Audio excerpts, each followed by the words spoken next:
Hello, hello, everyone, and welcome to another episode of Black Girl Ambition with me, Naya Baxter. This is your go to space for community, empowerment, and practical tips to help you level up in your career and in all aspects of your life.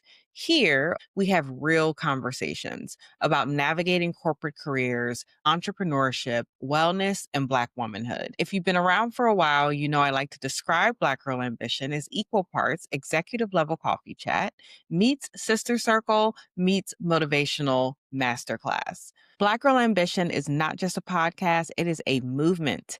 Be sure to subscribe to the bi-weekly podcast dropping on Wednesdays. And please rate, review, subscribe, and share with a friend as well if you have not already. It really does help to grow this platform and help others to find it. Okay, ambitious Black girls.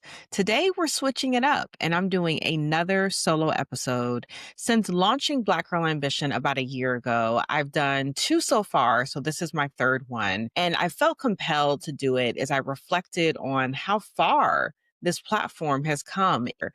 This calling to create this space for Black women to thrive, to learn, to grow, to connect, to be in community with each other, to share the tips and the gems for really making it in this world, however you define making it.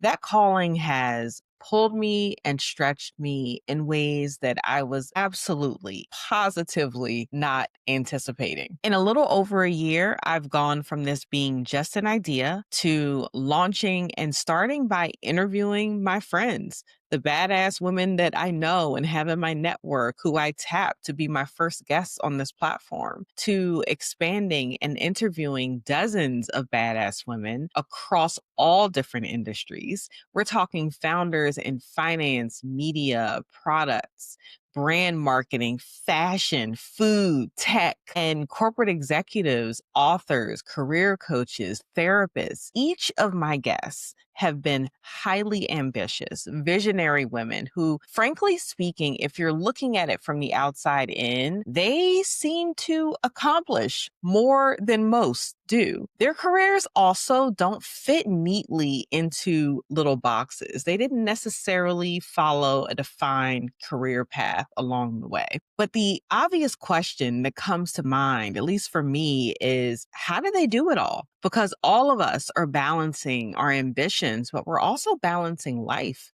We have careers, but we also have families, we have interests, we have hobbies, we have friends, we have children, we have partners. How do you do it all?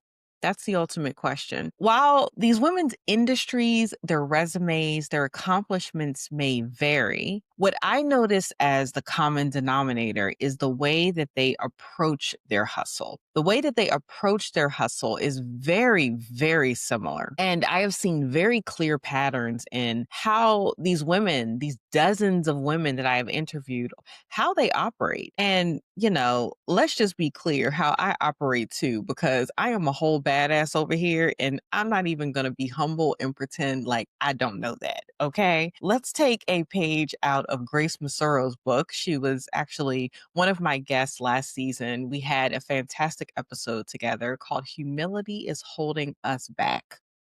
Okay, sis, humility is maybe holding you back. So claim it, just like I did. But I have seen that these women that I've interviewed, they don't move randomly and they definitely do not wait for permission. But what they do share are habits, these quiet, these intentional, disciplined ways of moving through the world that seem to keep them grounded, keep them growing, and also winning on their own terms. They're accomplishing a lot, but they're doing it in a way that is also sustainable. There's hustle, but it's done in a more regenerative way. So they're continuing to fuel themselves. So they have the energy to keep going because it takes stamina. All of it takes stamina. Today's episode is not about hustle culture. It is not necessarily about a checklist either. It's about what I have learned and observed from listening very closely to ambitious women tell the truth about what it actually takes to sustain excellence without losing yourself. and without burning out. So, in today's episode, I give you the 7 habits of highly ambitious women. And if you recognize yourself in any of these habits, this episode is for you. Habit 1, they demand excellence. Highly ambitious women don't chase excellence to necessarily impress anyone else. It's not necessarily done for external validation, but they really demand excellence as an act of self respect because they give excellence and they expect to receive the same in return from themselves and just from life generally. And when their needs are not being met, they do something that can be difficult to do, and that is speaking up, being honest to let people know when their needs are not being met, not necessarily from ego, but from clarity. They are women who don't just grin and bear it when things don't go their way. When standards are lax, they don't go and necessarily vent to friends. They are brutally honest, but with empathy and with love. Let me tell you a little story. This past fall, I was in New York with my friend Bozoma St. John during her press tour for her new show with Jimmy Fallon called On Brand. And if you have not watched it, definitely go check it out and watch season 1. But one of the people from her glam team was late, which caused her to be late. And I think this happened a couple days in a row. And she gave this person direct feedback with empathy, but with honesty too. And we sort of debriefed in the car later. And I remember her saying to me almost these exact words: everything around me is excellent. And that's what I demand from myself and from my teams. Just think about that. Everything around me is excellent, is what she said. And that's what she demands from herself and from her teams. But clarity around standards is what earns respect, not necessarily over delivering and overcompensating to make up for what others might not be doing and suffering in silence.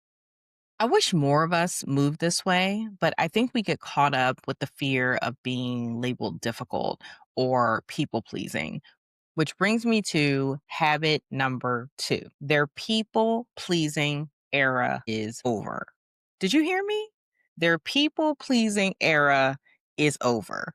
Highly ambitious women understand this very early, that being misunderstood is perhaps the price of authenticity. And they're willing to pay it. They stop over explaining. They don't negotiate their instincts. They don't contort themselves to be palatable. And they also don't give other people control over their own destiny. How many times do we do that? Outsource our own destiny. They don't give other people control over that by outsourcing opinions on everything that people think that they should do.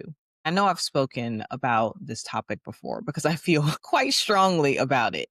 But this outsourcing the opinions on what you should do with your own life is the quickest way to end up in the passenger seat of your own life.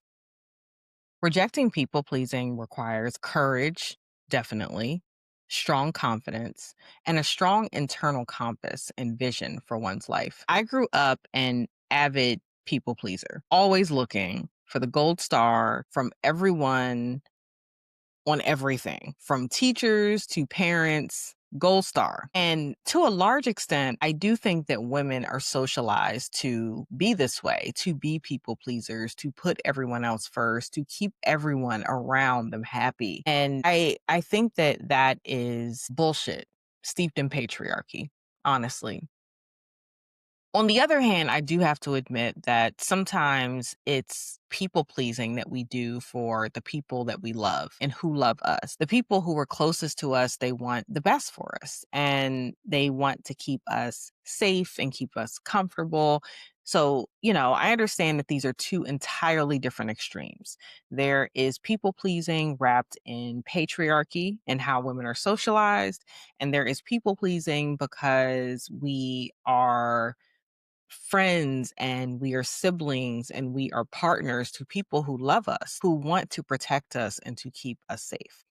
At the end of the day, though, the common thread is that people pleasing can be harmful to your dreams and your true potential, and highly ambitious women understand that deeply.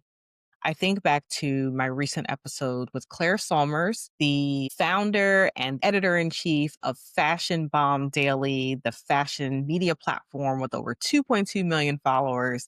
And during our episode, she said in different ways that building her platform required choosing conviction in herself and her vision over approval long before it was popular and long before anyone else saw it. If Claire had waited to be understood, waited to get everyone on board with her vision for her life and what she was pursuing when it made no sense to anyone else, waited for her friends and her family to sign off on her plans, Fashion Bomb Daily would have never existed.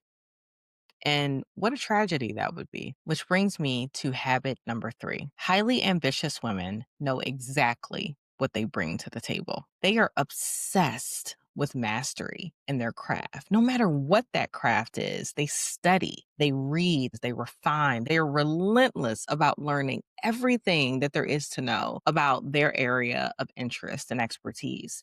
They opt to go back to school for certifications, and they genuinely love what they do. Every win you see is backed by late nights and curiosity and an unwillingness to stop growing. I think back to a recent guest, Jessica Couch, who has a fashion tech platform, Looks AI, that she has been nurturing and growing for the past 7 years. And she talked about in the midst of growing her platform, she went and became an intern, went back to becoming an intern, which was a way for her to continue to study and continue to learn and grow in an industry that she deeply loves. Really, it's reinforcing the point about highly ambitious women being constant students of their craft. This keeps them fresh and it keeps them at the top of their game. There is nothing fluffy or superficial about their success. And while the package might be appealing in the sense that all of these women are gorgeous and beautiful,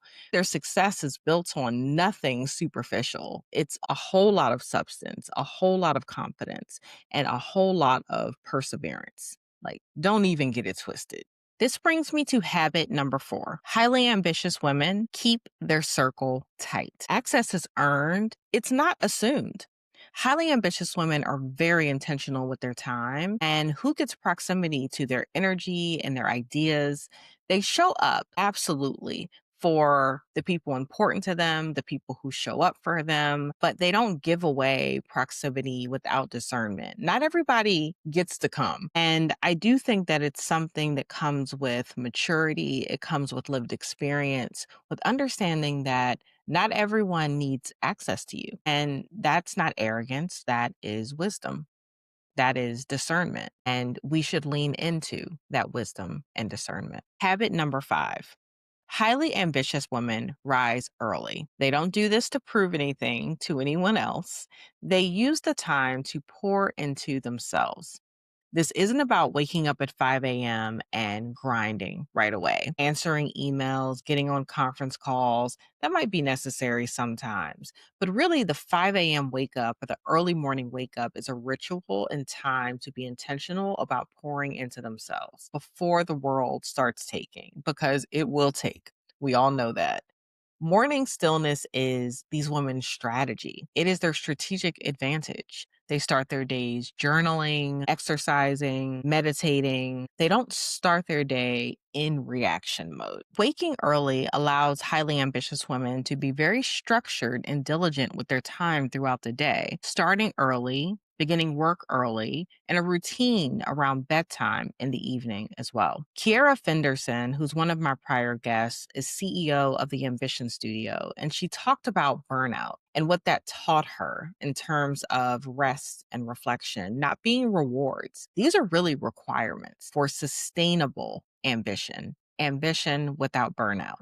You all should go check out that episode too. Waking early allows highly ambitious women to integrate rest and reflection into the flow of their day. Because eventually, ambition without rest collapses under its own weight. Which brings me to habit number 6. Highly ambitious women treat wellness like a discipline. They don't play. Movement isn't vanity. Taking care of their health is not vanity. They're going to their doctor's appointments. They're taking their vitamins and their supplements. They honor their bodies as the vessels that carry their purpose. It's about honoring the vessel and the body that God gave them. Wellness isn't something that they squeeze in, it's something that they schedule. See prior habit about waking up early every day. But several founders on this platform have shared that burnout didn't make them stronger. Actually, the boundaries that they set made them stronger, made them more effective, made them more efficient. They didn't slow down because they were weak. They slowed down because they were strategic. And slowing down in some ways allowed them to accelerate in others. Which brings me to my final habit number 7. Highly ambitious Black women make it all look so easy. They make it all look so effortless.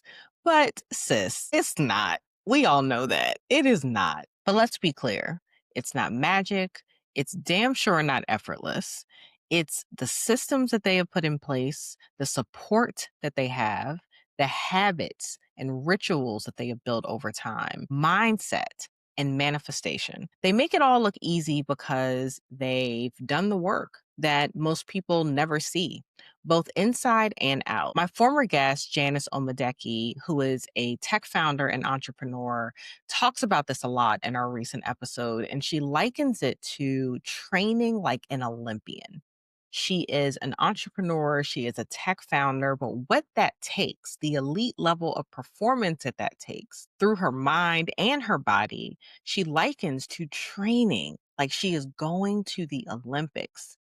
So, not in the physical sense necessarily, but in the sense that you're working to optimize your body and your mind for the best outcome. And all of the habits that I've shared throughout this episode are feeding into that, optimizing the mind, body, and soul for the best possible outcome. So that's it for now. I hope you enjoy this solo episode. And if the habits resonated with you, that is not a coincidence. That's recognition that you are and that you are becoming. It has truly been an honor and a privilege to pour into growing this Black Girl Ambition platform every day. I wake up so energized by it, so excited, and I'm learning so much. And I truly hope that you all are too.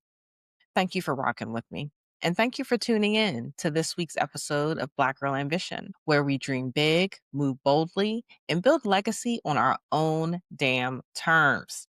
If today's conversation spoke to you, please share it with a friend, leave a quick review, and don't forget to subscribe. Until next time, stay ambitious. Overzealous when I'm thinking about the cash flow. I never had no handouts, just came natural. I've been testing so much, all these wrestlers nice.